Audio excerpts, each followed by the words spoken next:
একদম সতেজ প্রেম একটা বিয়ে করবে না, হিরণ বিয়ে করবে না, ও বিয়ে করবে।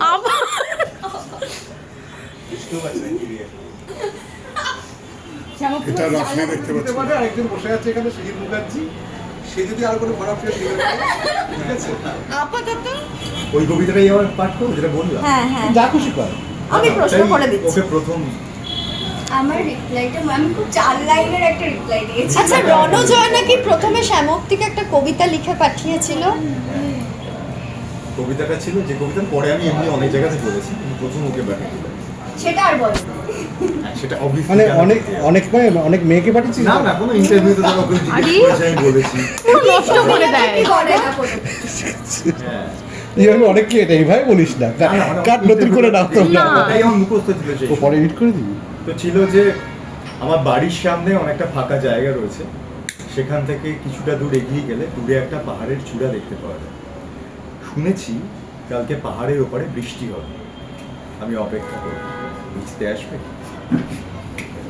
এটা তোমার রণজয় উত্তর? একটা কবিতা যেটা শ্যামক্তিকে পাঠিয়েছিল, তাতে শ্যামক্তি কি উত্তর দিয়েছিল কবিতা লিখে? আগে জিজ্ঞেস করে ও কি এক্সপেক্ট করেছিল আমি কি রিপ্লাই দেবো। এক্সপেক্ট করেছিল যে আমি বলবো যে বাহ দারুণ লিখেছো। আমার মনে আছে 4 লাইনে আমি উত্তর দিয়েছিলাম। আমি দিয়েছিলাম উত্তর হচ্ছে বৃষ্টি নামলো, সারা শহর ভিজলো, ভিজলাম না তুমি দেখো, না হয় ভিজলাম স্বপ্নের দেশে, অমর যেখানে তুমি আমি। তারপরে রিয়াকশনটা তারপরের রিয়াকশন রণদা তোমার থেকে কি ছিল? আমি 2-3 মিনিট শপে চলে গেছি। আমি তো এক্সপেক্টই করিনি, সত্যি এক্সপেক্ট করি। তো ওই যেটা ও বললো না যে বাহ ভালো লিখেছো, এরকম কিছুটা বলবো, যে রিপ্লাইটা কবিতা দিয়ে আসবে এটা। তখন ওর বাংলার উপর দখলের আমার কোনো আইডিয়া ছিল না, আমি হয়তো ওটা বাংলা কথা পাই না, আস্তে আস্তে এক্সপ্লোর করেছি। না না, পড়াশোনা করে কিন্তু খুব ভালো লিখেছে, অনেক লিখেছে। তারপরে আমরা মাঝে মধ্যে কবিতা বলো, তোমাদের ঝগড়া হলে কি কবিতা দিয়ে ঝগড়া করো? না না, অত সময় নেই। ঝগড়া হলে তো ভাবতে হবে সময়টা আছে। কোন কবিতা বলবো, কোন বাংলা খুঁজতে হবে তখন। না না, ঝগড়া কবিতা দিয়ে কেউ করে? আচ্ছা, ঝগড়া হলে কে ভাঙায় বেসিক্যালি, মানে কি ভাঙানো হয় না? পুরো ইন্টারভিউ না করছে। না, এটা বেসিক প্রশ্ন। এই একটাই লাস্ট, আমার একটাই দাবি, একটাই জানার ইচ্ছা। আর করিস আগে বল, তারপরে আমি ঝগড়া করি না, আমি ঝগড়া আমার না, ও আরো বেটার, ও প্রেমই করেন। আরে তুই এটা এটা কোথায় ছাড়বি? মানে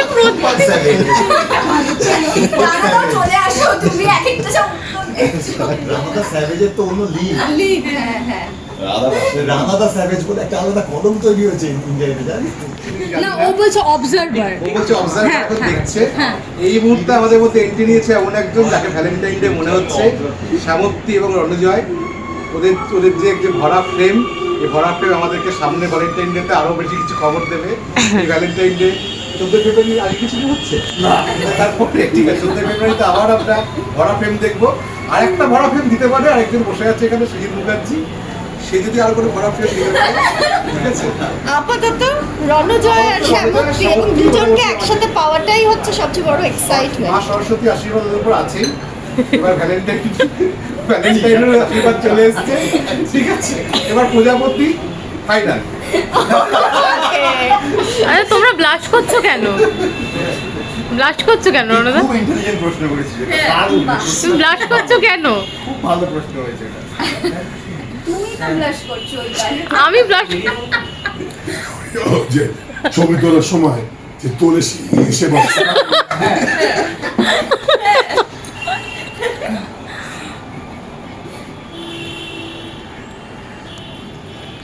একদম সতেজ প্রেম একটা বিয়ে করবে না, হিরণ বিয়ে করবে না, ও বিয়ে করবে। বুঝতেও পারছি না কি দিয়ে। এটা রাফলি দেখতে পাচ্ছি 1.1 মিলিয়ন। এই না, না, ভিডিওটাতে আমি- যত ভিউজ আসবে তোমার কিন্তু টাকা নেওয়া উচিত। ওফ, দেখেছো এখানেও ব্যবসা। আমার টাকা নেওয়ার কিছু নেই ভাই, হিরণ বিয়ে করাটা ঠিক হয়নি। এটাই আমার পয়েন্ট, আর কোনো পয়েন্ট নেই। বেআইনি বিয়ে আর আইনি বিয়ের মধ্যে ডিফারেন্স আছে। এই ওরা দুজন আর নিতে পারছে না, বুঝলে তো? কেন নিতে পারছে না? বিয়ে করে ফেলছে, তার জন্য নিতে পারছে না বলে। একটা ব্যাপার আছে। সবাই বলছে কেন বিয়ে করছিস, কেন বিয়ে করবে না? হ্যাঁ point. হিরণ বিয়ে করে ফেলছে, কেন রণজয় বিয়ে করবে না? আমাকে মাঝে রাখতে হবে। হ্যাঁ হ্যাঁ হ্যাঁ হ্যাঁ, চাটাই খাচ্ছি, ওখানে ওই ঠাকুর আছে বলে এদিকে সরে এলাম। তুমি এসো, এদিকে দেখো, কথা বলতে কিছু